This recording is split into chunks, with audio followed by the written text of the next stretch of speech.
I'm here with the Greenpeace War Crimes Investigation Team because on the 14th of February 2025, the Russians deliberately fired a Shahed drone with an explosive head that punctured the roof of the Chernobyl new confinement shelter.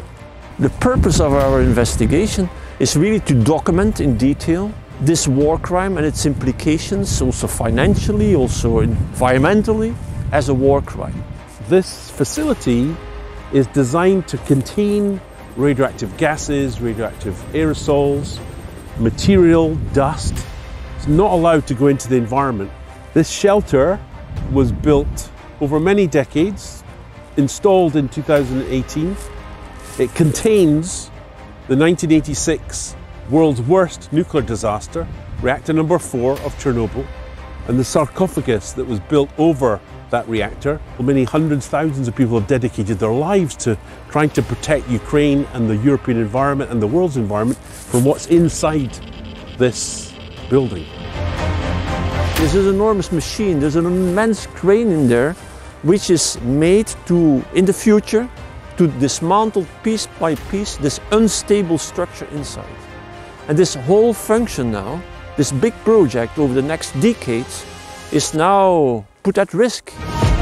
Після удару системи контролю відпрацювали, як сейсмічна якась подія пройшла, пожежна сигналізація спрацювала, персонал видвинувся на розвідку, визвали пожежних і приступили до гасіння пожежі, яка виникла. Там за декілька часів все було загашено. Але, на жаль, відбулося загорання внутрішніх слоїв в обшивці арки.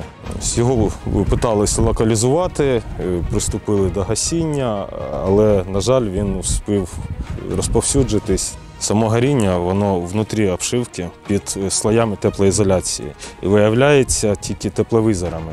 Ну, щоб виявити тепловізором, це необхідно, щоб на поверхні обшивці була досягнута температура. Ми рахуємо, що ми зараз вже контролюємо ситуацію, хоча це тління продовжується, але ми його локалізували.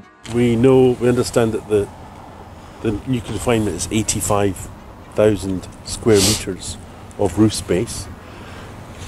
Does he have a sense or an understanding on the areas that's actually been affected by the burning? Можна сказати, що може половина північної частини арки.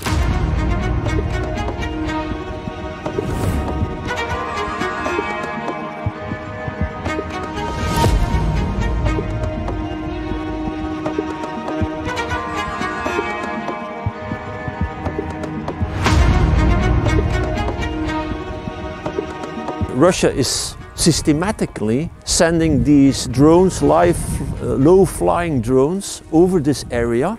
We learned today that they're even flying these drones over the spent fuel storage, ESF2. Shocked, incredibly shocked. That's really a completely irresponsible attack by Russia. What we've been learning from today is that up to 50% of this north side of this enormous structure has been affected by those burning materials inside the steel containment. We could expect that a large part of that building will have to be replaced. And so in the worst case, which we don't know for sure, but in the worst case, they will have to move this whole subject back from where it came from, because it was moved on an immense rail system. The reason why they cannot make reparations on the spot is because of the radiation levels. The radiation levels are too high for people to stay there and work for a long time. Щодо стратегії подальших дій, ми активно співпрацюємо з науковими організаціями, з проєктними в галузі будівництва, ядерної та радіаційної безпеки. If we look to the future, these panels that are internally severely damaged, what would be the technology needed to replace the panels? Технології як такової ще нема, для цього треба буде розробка окремого проєкту. Але ми розуміємо, що над об'єктом укриття це практично неможливо з урахуванням доз радіації, які надходять від об'єкту укриття. Можна передбачати, що прийдеться отодвигати арку обратно.